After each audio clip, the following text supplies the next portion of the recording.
Real quick, before we get into the show, I wanted to share a new service called Getita that Ken and I have been using that has made us over $10,000 in Amazon reimbursements. The service requires no monthly subscription, and Getita collects a small percentage of the money they recover for you. It takes less than 5 minutes to set up and works on all Amazon marketplaces. Go to Getita.com, Getida, and enter promo code FTM400. That's FTM for Firing the Man 400 to get your first $400 in reimbursements commission free. How much money does Amazon owe you? Welcome everyone to the Firing the Man podcast, a show for anyone who wants to be their own boss. If you sit in a cubicle every day and know you are capable of more, then join us. This show will help you build a business and grow your passive income streams in just a few short hours per day. And now your hosts, serial entrepreneurs David Schomer and Ken Wilson. Welcome, everyone, to the Firing the Man podcast, where we dive into the journeys of entrepreneurs who've taken the leap from employee to business owner. I'm your host, and today we have a special guest who's empowering veterans to do just that. Meet Zack Miller, the CEO of Patriot Growth Capital. With over 14 years of experience in sales leadership and business development, Zack is on a mission to help military veterans transition into successful business owners. Drawing from his own family's military background, he understands the unique strengths veterans bring to the entrepreneurial world. At Patriot Growth Capital, Zack leads a team dedicated to providing veterans with tools, mentorship, and capital needed to acquire and grow businesses. Their approach not only supports individual success, but also aims to create generational wealth and a lasting legacy for veteran families. In this episode, we'll explore Zack's journey, the vision behind Patriot Growth Capital, and how they're changing the landscape for veteran entrepreneurs. Stay tuned as we delve into the inspiring story of Zack Miller and learn how he's helping veterans fire the man and take control of their futures. Zack, very excited to have you on the show. Welcome. Thank you so much, David. Very stoked to be here. Absolutely. So to start things off, can you share with us a little bit about yourself and your path in the business world? Yeah. A little off the path of how I ended up where I'm at today. I'm the son of two Marines, both mom and dad, interesting upbringing, definitely a lot of discipline, got to be organized, got to make the bed, chores got to get done. But through my life, I was pushed primarily into sports. Both my parents had some, challenges in their childhoods and really wanted to ensure that their kids, got to live out kind of their dreams and, be kids, but also kind of sports was a main focus, always growing up. It was a big one for my father and my mom. So, at the age of 4, we began to, play sports and baseball, football, wrestling. And that really, was a lot of my life up till I was 21 years old. But through my upbringing, kind of traditional, I'd say like middle class, lived in a great cul-de-sac in a good community and had a lot of really good friends. And my parents, had a really good social network as well. So a lot of grill outs, a lot of pool parties, and a lot of socialization, right? Which I think helped me out later in life, being able to communicate with adults and managers and executives and, the people that would eventually be above me and the roles that I worked till I got into Patriot Growth. Just a big advantage, being able to look people in the eye, communicate, and develop relationships with people. As I, again, a not very non-traditional path, but, I went to go play football in college and ended up having a few injuries that kind of stopped my career my freshman year. But through my earlier life, I really fell in love with music. That was something where, again, being pushed very hard in sports, I always wanted to be known, not just as a jock, but, as, somebody that has more to offer to the world. And music was always a really good outlet for me, writing, recording, played multiple instruments, always badgering my parents for, different instruments or recording software, things like that. And to a point, right, they met me where I was at. But, there's some funny stories of when I would ask my dad for a guitar or some cymbals for the drum kit, and he'd get me a baseball bat. So it was always kind of pushing that sports back into my life. But through that, when the career-ending injury happened, I actually had an opportunity to chase my musical dream. So I'd always been playing in bands in the background, but didn't have a lot of time to do it, necessarily full time. So I was, an athlete. But when that happened, I felt like God had finally given me the gift of freedom, saying, "Hey, man, now's the time. Go chase that dream." So one of the bands that I had been playing with for a number of years, had the opportunity to go really full time in that, and had a bit of success. Got to open up for bands like Disturbed and some really cool, hard metal bands that I grew up really loving, playing some amazing venues, doing some tours. And, I thought that was going to be it for me. Felt like that's what God put me on earth to do. Found my identity through that, which, later in life you realize, there's also a reason why that didn't work out as well. But, had a bit of success. Tried to do the solo stuff once the band kind of winded down, because, basically playing with a band, living with a band, it's like having multiple lives, right? Like everybody has their own lives, their own goals, their own wants and needs. Very tough to keep the unit together, and really, focused on the main goal. So as soon as I saw that train kind of veering off the tracks, I had to kind of look internally and say, all right, well, what are my expectations of myself? And, again, growing up in a military family, being pushed very hard to be the best at everything I do, I ultimately, so I got to figure out a way to make money. I do want to have a family one day. So I got back into school. I went to the Art Institute of Atlanta, and got an advertising degree, a bachelor in advertising. And the beautiful thing about the Art Institute, unlike SCAD and some of these other, art schools, you learn the business side as well. So I got, very proficient in the Adobe CS suite, with Illustrator and Photoshop and all those things. But I also learned the business side, and found out that I had a knack for communicating and commanding a room. And, I wanted to be a creative director. I thought about Mad Men. I really wanted to own the room, pitch the big brands on my awesome idea, and, win the account. So that's what I set my eyes on. And as I transitioned out of school, one of the prerequisites my last quarter was to get an internship. And, months prior, we had a few different advertising agencies come and speak. Again, I was older than everybody else in school at that time, because I'd already, I'd left the sports world, that college, and chased music, and then got back into school. So I was always prepared when we had speakers. I always had a resume ready. I was one of the only kids in the class, that would, was there to approach the individual once I got done speaking. And Ben Thomas, who was a creative director at 22 Squared, a big full service agency here in Atlanta, Georgia. He said something about an internship. We have this opening up every summer, right? And it was very close to summertime at that time, fit very well with my last quarter and that prerequisite I needed to meet. So I approached Ben and said, I want an opportunity to intern with 22. He said, all right, well, you need to apply here. Gave me all the info of what I needed to do with that. But, what I didn't know is that I would be thrown into a pool of about 200 people, and only 8 of us would be selected.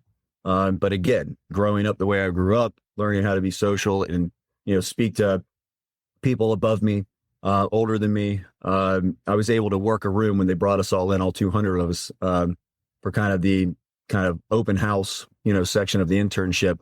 And I saw what they were doing with that specific night that they had us all there, right? All the managers were kind of watching how these individuals, these prospective interns would interact with each other. And I just made it a point to talk to everybody that was executive leadership or a manager role at the agency, and also mingle with some of the more interns. So I really worked the room hard. And that got me into, the top 20. And then from there, another, rabbit I pulled out of my hat, if you will, was, again, I grew up within the social world, playing music. I was on MySpace, running that for our bands, helping book the tours. So I knew how to use social media. We're talking 2009, 2010 era at this point.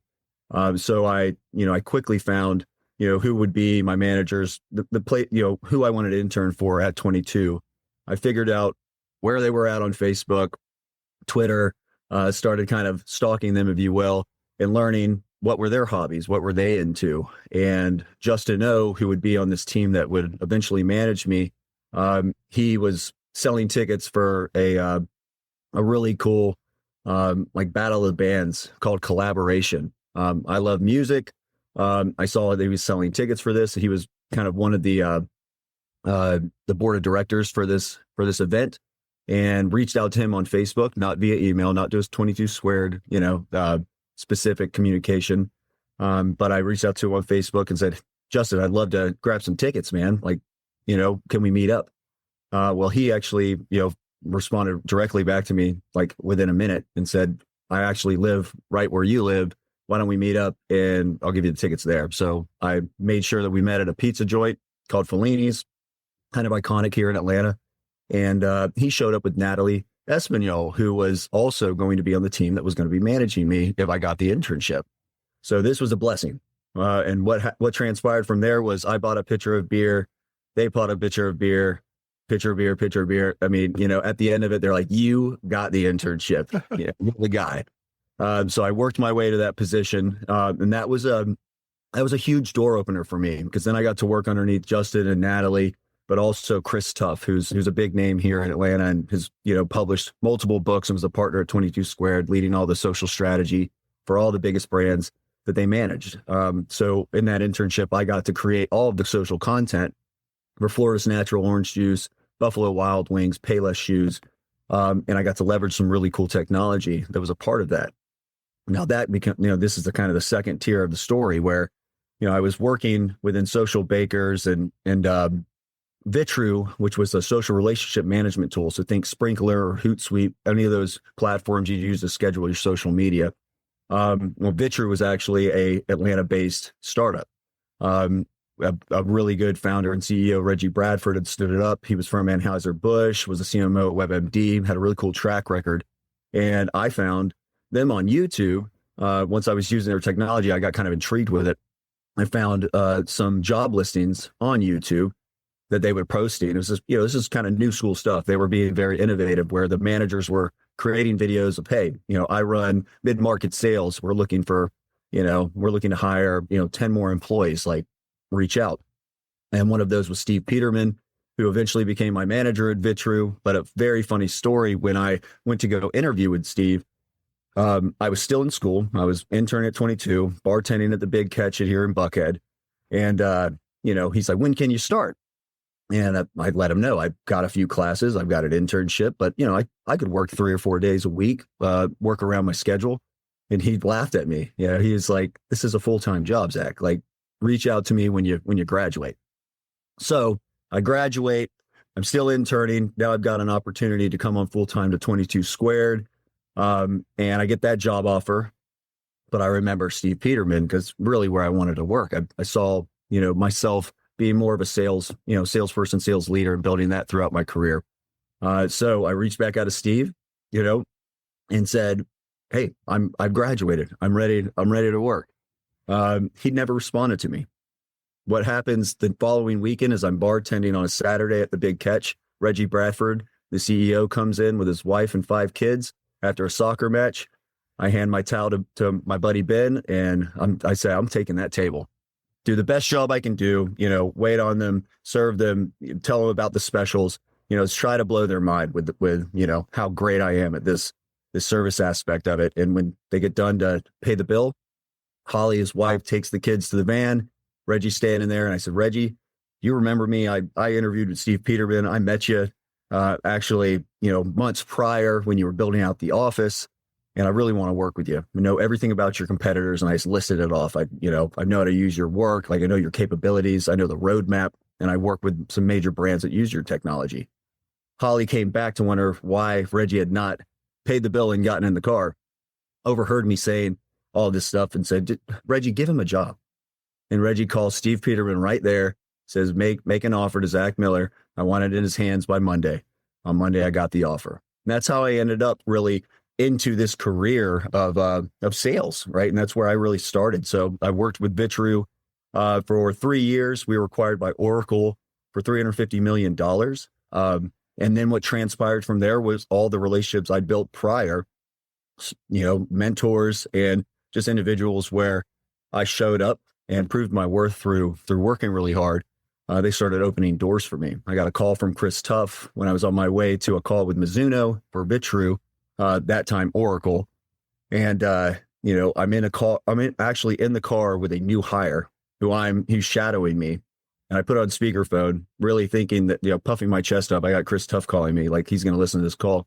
And Tuff, tells me, you're going to go meet with Dave Williams. He was the founder of 360i. Now he's running a really cool startup called Blink Media.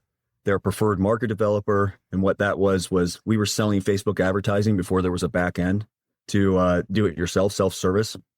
And so I said, I took it off speaker and put the phone in my ear and learned a little bit more about who Dave was and how I would go to meet him. But Tuff eventually set that meeting up for us. We had one of those Scotch lunches that you hear about in the advertising world. And it was just one of those beautiful moments where Dave Williams gives me a black Amex and says, you're going to see her swim. You're going to be my road dog. You don't need to know anybody. I'll introduce you to everybody, but I need you to go make it happen, and build some big relationships with Facebook. And the Instagram crew at this time was starting to develop. And that became, the kind of second win with us. We were acquired by Gannett for 80 million, another 80 million in stock. And that just became my career, where I was just, kind of a serial salesperson and then sales manager and building teams. And the whole goal, leading up through my whole career was kind of, can we get the company to $30 to $50 million of annual recurring revenue? And if we could do that, we could sell for 5 to 10x. It's typically always SaaS software. There were some managed service components, but always SaaS. And I did that over and over again. And it just, right place, right time, working my butt off, making things happen. But the beautiful thing about startups is you have that direct connection to the C-suite, right? The founders, like there are no walls, there's no silos. It's everybody wearing a lot of hats trying to make things happen. And what ultimately ended up happening was, I rode this track till 2016, 2017. And, when Trump came into office, the advertising world got to be a little tumultuous. It was a little different, right? Everybody had things to say. And I started to look at myself and say, do I want to continue to operate in this capacity and have these relationships that are meaningful to me, but where I can't be authentic? And I didn't, I love everybody. I didn't see different sides of everything, but it felt like the creative community could speak out loud in a room about whatever they were feeling. And I felt like I couldn't, right? Because again, I'm a salesperson, and I'm trying to make sure our relationships are tight, but I don't want to overstep my bounds or say something that would get me blacklisted or something like that. So I started to look at different ways to make money, different career paths, and almost settled on being a wealth manager. And that was kind of the path I was going down in 2017, 2018, studying for my Series 66 and all the fun certificates you need to get. And I was a week away from taking the test and got a call from an old colleague that was the CEO of Omnicom, massive holding company for a lot of agencies, Ming Wu. He was coming to be a CEO at an agency in Larkspur, California, San Francisco, basically. It was called Mogo. And Mogo had built up a massive client base of educational, like theater departments. That was their big thing. And they were starting to move into sports as well. So they would be the agency of record, help with ticket sales, all that sort of stuff. And they were going to be acquired by Learfield, which is one of the, nation's largest multimedia rights holders for collegiate athletic space. So Ming gives me a call, kind of pitches me on this idea. He's like, we don't have a roadmap. We need to build out some digital capabilities. They own 12 different companies. They haven't leveraged any of the first party data. You know this really well. Are you interested in, helping me build this? And, it sounded intriguing, but I kind of knew that I was already kind of halfway out the door, trying to achieve something else in a completely different world. But Ming basically said, why don't you design the offer letter? Why don't you design the comp plan that works for you? And what I came back to him with was a very aggressive, like, you don't got to pay me a lot in base, but I want the commission structure to be pretty aggressive. And if I don't like this in 6 months, I leave, right? And that was it. And what ended up happening was something pretty incredible. I mean, right place, right time again. When COVID hit, the digital product that I was building, it was all about first party audience and programmatic advertising and things that Learfield had not been able to leverage yet. And we built this product, COVID hits, and now fans are not showing up to stadiums, right? They're not showing up to the schools even. So we don't even know if sports are going to go on, but Learfield had a big problem on their hands. It was, how do we de-risk this revenue and not have to refund it? So the whole goal for them was, all right, we are going to take this media, or take these dollars that we have on the books that are committed. We're going to put them into Fan 365, the digital product that I built. And we're going to give you what you paid for free next year, if you allow us to, right? So my entire, building a product, staffing a team, it was a lot of work in managing every region plus the national team. That became, an 80-hour a week love of labor, if you will. But I had to go into every call and I had to pitch the de-risking, entire talk track of how we're going to do this and why they should spend money with us and allow us to leverage this in digital. And again, I was in the right place at the right time. So it ended up being around $105 million of revenue that I was able to book digitally, and then cross my fingers that Fan 365 performed. The product that I, had birthed from the womb and brought into the world actually performed. And it did. It kicked butt. The click-through rates were nuts. All the metrics that we wanted to see KPI wise were incredible. The reach was awesome. And our sponsors fell in love with it. So, that's the story of how I got there, and what transpired through the next 6 years was a tremendous amount of success. Me being brought into the national team to lead the SEC and ACC multimedia right deals, working with the biggest brands in the world, as I always had, but now in a much more leadership capacity, and help guiding them and with more thought leadership on how they should spend the sponsorship dollars effectively and leverage the digital and all these things that they hadn't had access to. And it was an amazing, amazing ride. I always told myself, when this train comes to a stop, I'm ready to do something on my own. I always knew I wanted to fire the man, if you will. And that just really came to a cusp. The last 2 years, I had 5 different bosses, where I would build a book in telecommunications or build a book in the emerging market world, or, always a different vertical, doing exactly what my managers said or asked of me. And I just kind of got tiring of building a book, building relationships that took time to develop, and then it being kind of handed off or taken away from me and me having to go do it again in a different vertical. So throughout that last year, I met some amazing people through the different masterminds groups that I'm in. And I'd known a few of them. I've been in, the legendary mastermind with Tommy Breedlove, which I recommend to everybody. I've been in that mastermind for about 8 years, 8 years now, but a number of years, and met a few of these partners, but more started to pop up, getting closer to this kind of end date for me at Learfield. And one of the big goals that I threw out to the crew on a retreat was, I don't want to start a startup. I've done that. I know how it works. I want to buy a business that's, already has systems in place, already is profitable, and take it to the next level, right? I would identify things within the P&L and within the business that I had a really big core competency in that they weren't taking advantage of. And that would be the business that I would buy. And maybe I'd buy a few, but it's more of a lifestyle thing. But I kind of threw that out to the group. That's what I want to do. I want to get rid of these golden handcuffs.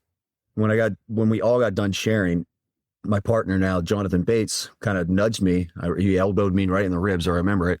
And it was like, hey, man, what if we bought companies that were profitable, just like you're saying, but we brought veterans in to own and operate those companies for us? That was really the light bulb moment. I was like, that's brilliant. I've never thought about that. I haven't done that before, but I like the idea. Let's keep talking about it. So in January of 2024, burn the ships. I already had kind of exit strategy. I was going to make it to, August around kickoff, and then, really take the leap. So we started building for that first half of the year. And I left corporate America in October to chase this dream full time. And that's the story, David. I know it's a little long-winded, but no, it's an outstanding story. And I there's a couple things I want to recap.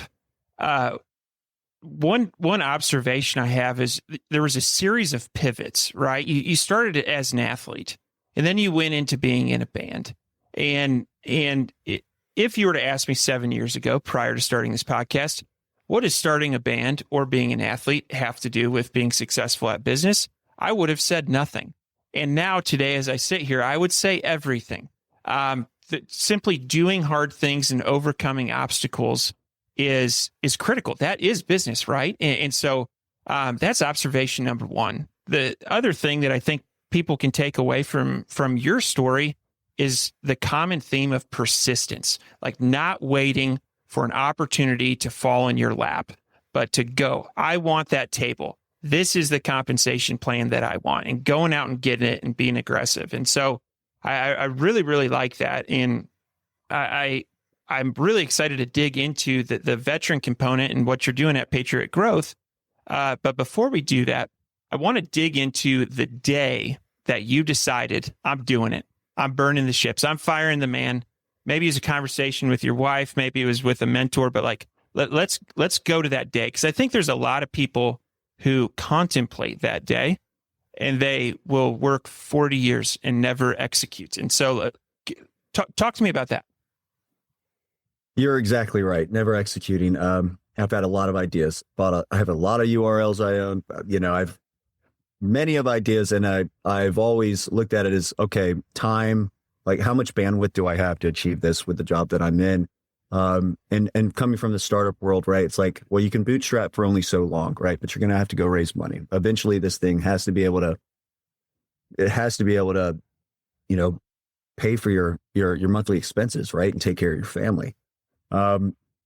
So, the biggest thing here was starting to build while I had a job and starting to get everything in place.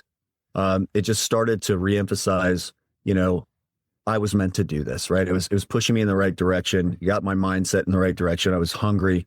And I've always had the initiative, right? I've always been persistent. I mean, that is a big, kind of key factor in my success. But, there was a conversation with our wife and a conversation with a lot of my mentors. And the same thing kept coming out of all these conversations. Like, whatever you're going to do, Zach, you're going to be successful at, right? You just got to do it. Like there's never going to be a right time. It's kind of like the conversation you have with people about having kids, right? You're never going to be ready. It's just, you just got to go for it. And, that gave me the push. My wife, said, I trust you.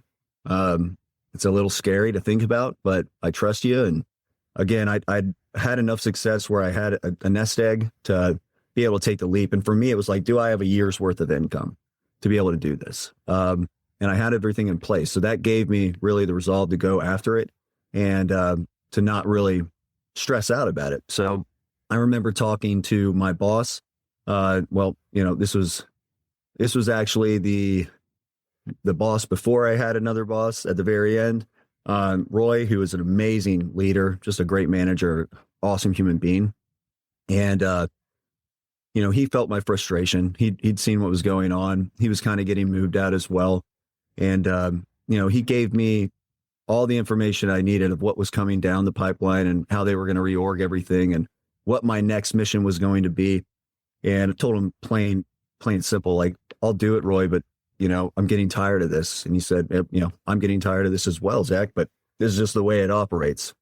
So when I had that conversation, luckily for me, when I started at Learfield, Arnisha, my HR coordinator, she also started in the same kind of class as me at Learfield. So I had a good relationship with her, gave her a call and said, how can I make this work the best for me?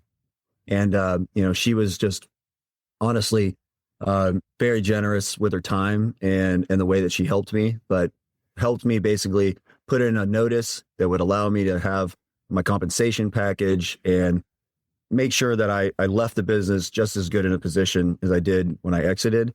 And it wasn't just, you're done, here, give us your 2 weeks, you'll see you later. So there was a lot of moving parts, but I'd say, Roy and Arnisha really helped me just make sure the exit was smooth. seamless, and compensated me to the best of their ability, and allowed me to, keep health insurance, all that sort of stuff for a number of months afterwards. So, again, right place, right time, good network, knowing how to communicate with the right people, and making sure they were on my side. So that was a lot about the day. And I remember when I did it, it was a breath of relief. I mean, Learfield, you're on the road a lot. You're at a different, 174 universities across, North America. So SEC, ACC, probably 44 schools, I believe, at that time. And, I'm at a different university every week, working with the sales teams. Because you remember, I had to coach and teach these individual sales reps that sold Tuscaloosa sports properties for Alabama. They were selling the local deals. I would help with the big national deals, right? And Alabama might be a component of that. It might be Michigan as well, and FSU. So, there was a lot going on there, but, I had to figure out how was I going to make this work the best for me.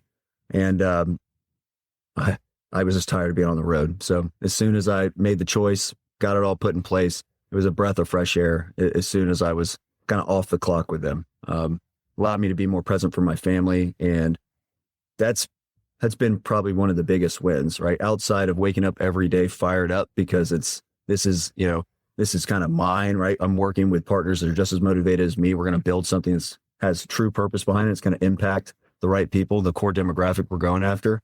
All that sort of stuff just gave me the energy to keep running. So it was an awesome day.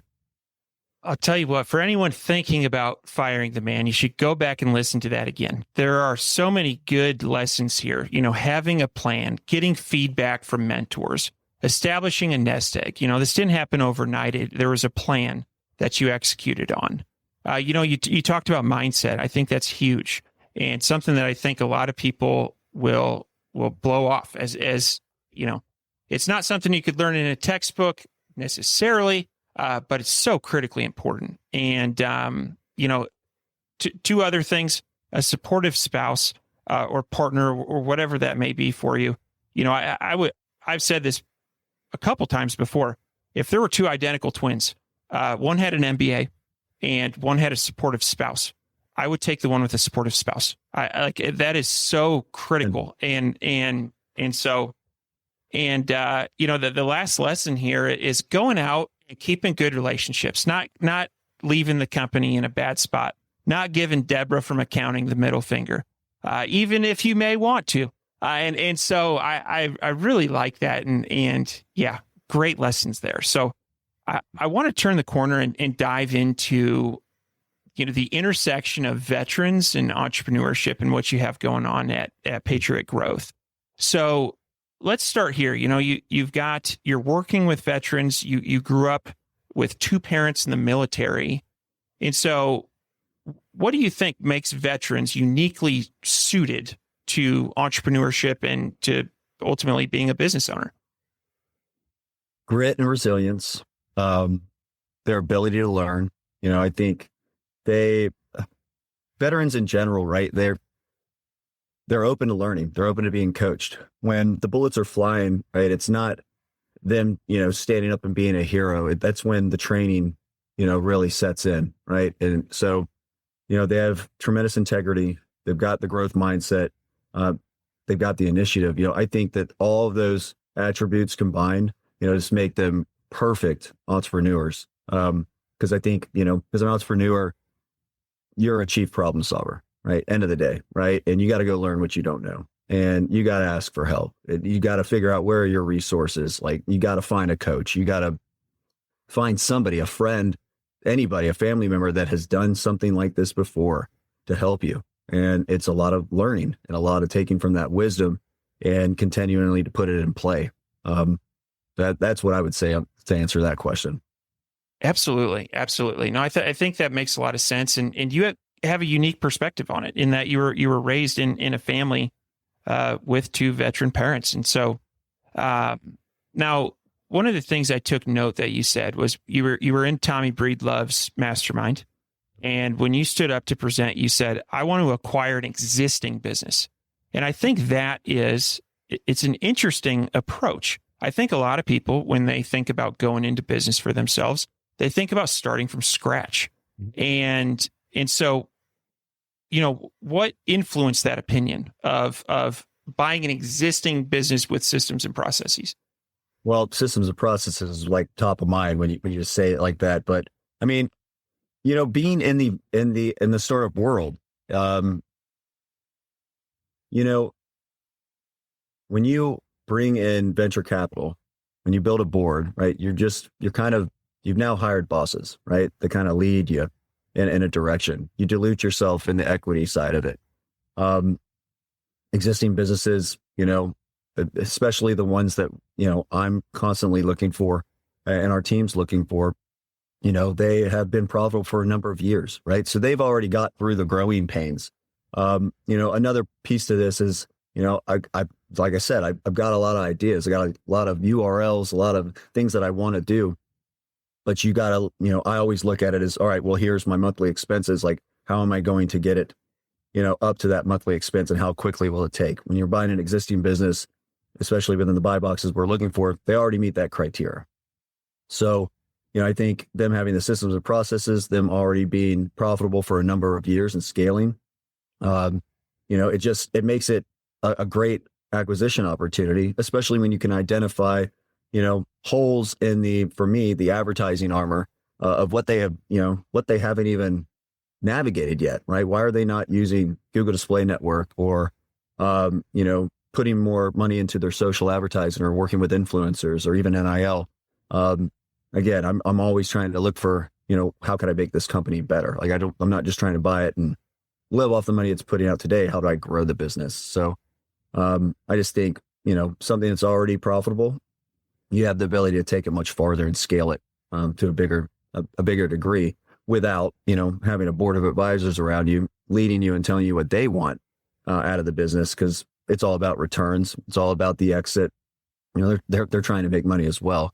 I just believe something that's already built that you can take and make better, like what a tremendous opportunity. And it can pay your bills every month and take away some of that stress. I mean, a lot of startups die. 90% of them don't, make it. So you got to kind of look through the lens of all of that. And me, just again, having a background in startups, I realized, if I was going to do anything on my own and started from scratch, it'd be more of a lifestyle business. And I'd want some money in the bank to be able to continue to want to do it and be fired up about it without stressing about, the monthly expenses.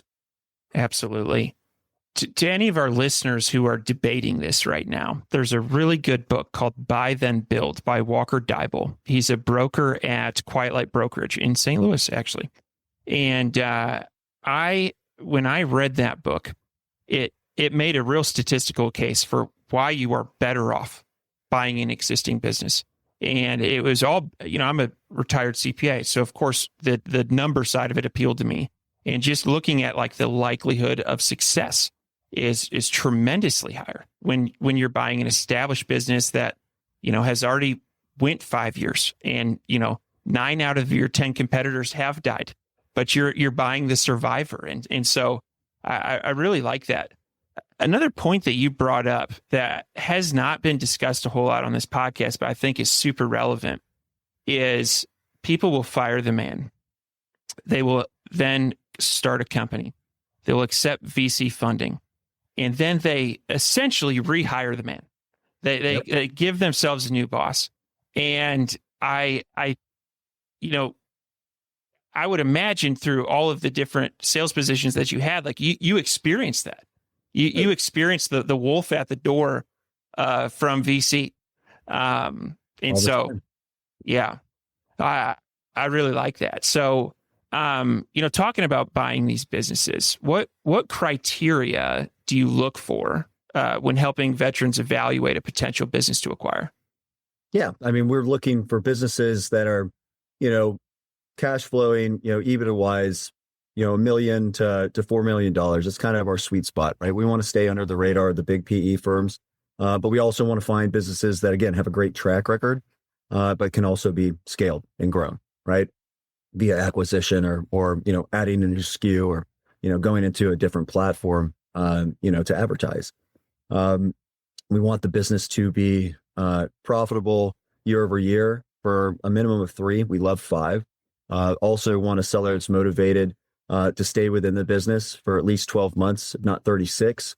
And we'll, leave some meat on the bone for them via equity or, some way we can compensate them to keep them in that role. That allows us again to bring our operations team in, start working within the business, learn the good that we want to take from the seller, and get rid of the bad. But it also helps really transition that veteran into the role as well, right? When we can have an operations team that's skilled and effective like we have on our team, and then be able to pull some of that historical knowledge, some of those relationships that exist within the supply chain and, administratively that the seller already has. I mean, those are beautiful, beautiful things that coincide to create the veteran, into what we want him to ultimately become after the 60 months, which is, the operator and owner of that business.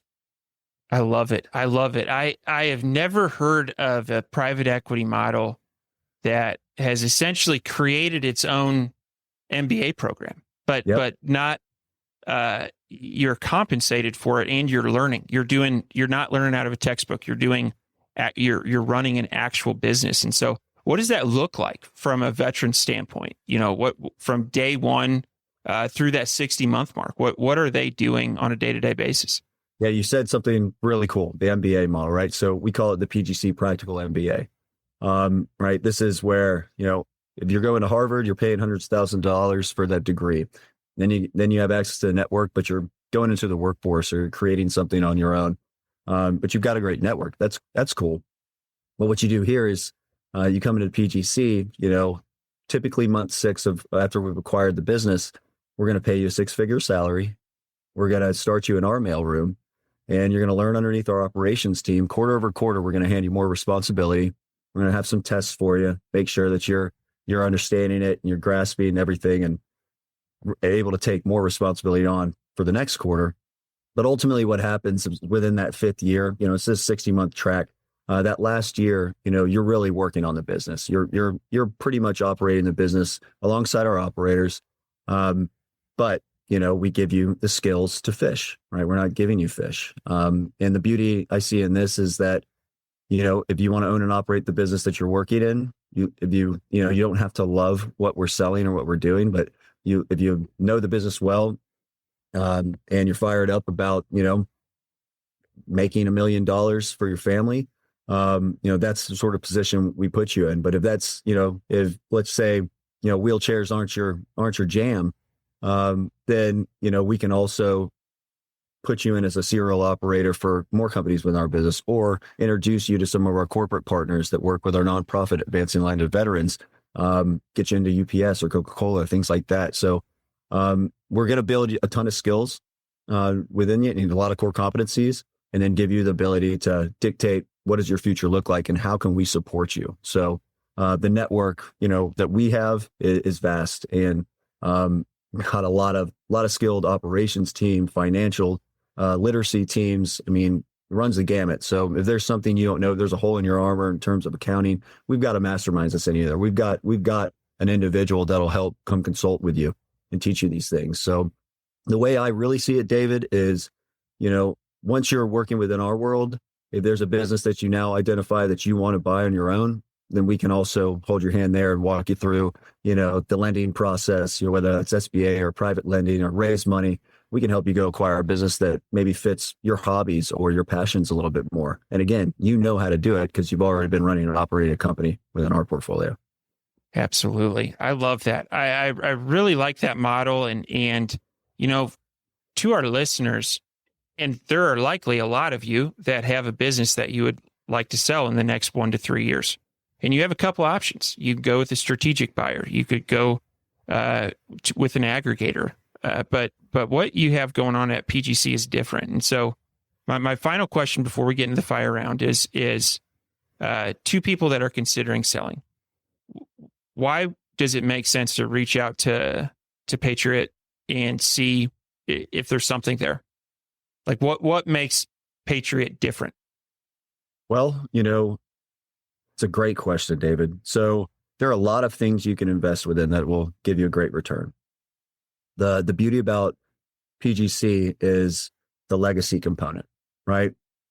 There are some cool capital gains tax-free, opportunities that we have built within, our world and our model to make that attractive for an investor as well. But, this is not multifamily, investments. This isn't the stock market. This isn't buying land.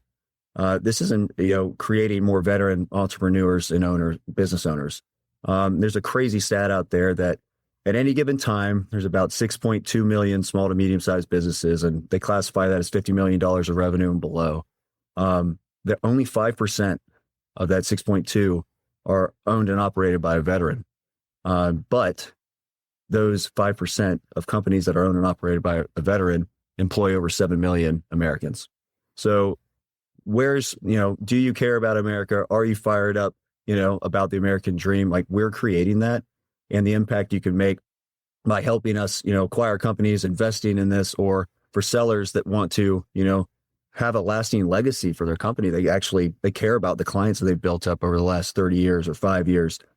We're able to take that business farther, impact the veteran community further, employ more Americans, while also giving great tax-free returns, to our investor community. So, we've got a beautiful model. There's a lot of really cool ways of how we really niched ourselves. But I would think, if the seller really cares about the business going forward, making the most money off the acquisition possible, because we do care about the seller. Like, when we identify a business, we're trying to create a deep relationship with that seller. And we want to make sure that we can give them as much money as possible in the most tax advantageous way possible. And that might be getting creative with the deal structure. But again, like, if we are going to do good by you, you're going to help stay on and help our veteran community. Our investors can come and infuse cash and make great distributions from those businesses with an awesome exit. I think it's a cool flywheel that just, really feeds the beast of what we're trying to do, which is impacting 1 million veteran families, in the next 10 years. So that's the goal. That's the mission. And I think it resonates a lot with sellers, investors, veterans, in the entire investment community. I love it. I love it. Now, if somebody is interested in talking to you about selling their business or investing, you had mentioned at the beginning of, or before we started recording, that you guys do have a wait list right now for investors. But if someone's interested in either joining that wait list for investing or selling, what's the best way to get in touch? Yep. I would go to patriotgrowthcapital.com. We do have an intake form there, and I would reach out personally if you submit your information. But you can also find me personally on LinkedIn.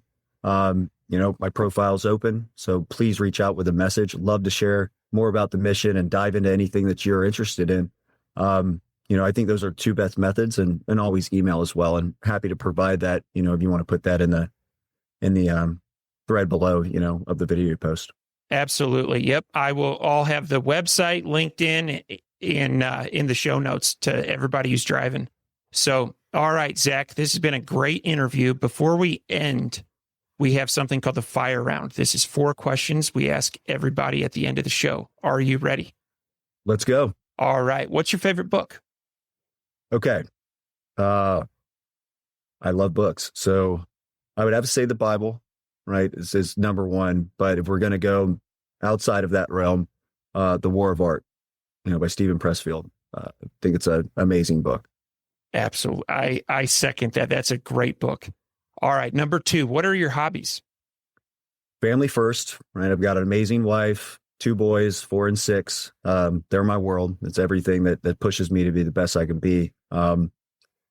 Golf. I love golf. If you can see the background, it's, I love the golf course. It's the one sport that I can still play with young and old individuals and still compete. Nobody wants to wrestle anymore, play tackle football. So I've resorted to golf, but music, still a passion, still writing, still recording, just definitely a love. And, I don't know if it's a hobby or a need, but it feels like a hobby to me, like sleep. With kids, it's getting better the older they get, but sleep is number one right now. Absolutely. Absolutely. Number 3, what is one thing you do not miss about working for the man? Politics, playing the corporate politic game. man, it's the beauty about what we do today is we get to choose who we work with. We get to choose who we partner with. We get to choose our investors. And I love that because I can talk about our core values. I can, talk about my faith. And, if those things don't align, then, we don't have to work together. In the corporate world, it's a little different than that, right? You got to keep a lot of things close to your chest. Be careful what you tell other people because you never know who's gunning for your position or doesn't want you in that role. You got to wear a mask. So I'm not tired of the corporate politic game. Yeah, I agree with that one. And final question. What do you think sets apart successful entrepreneurs from those who give up, fail, or never get started? Growth mindset, the willing to learn. I think that's it. You just got to be a forever learner. That's probably one of the biggest things, but also being fearless.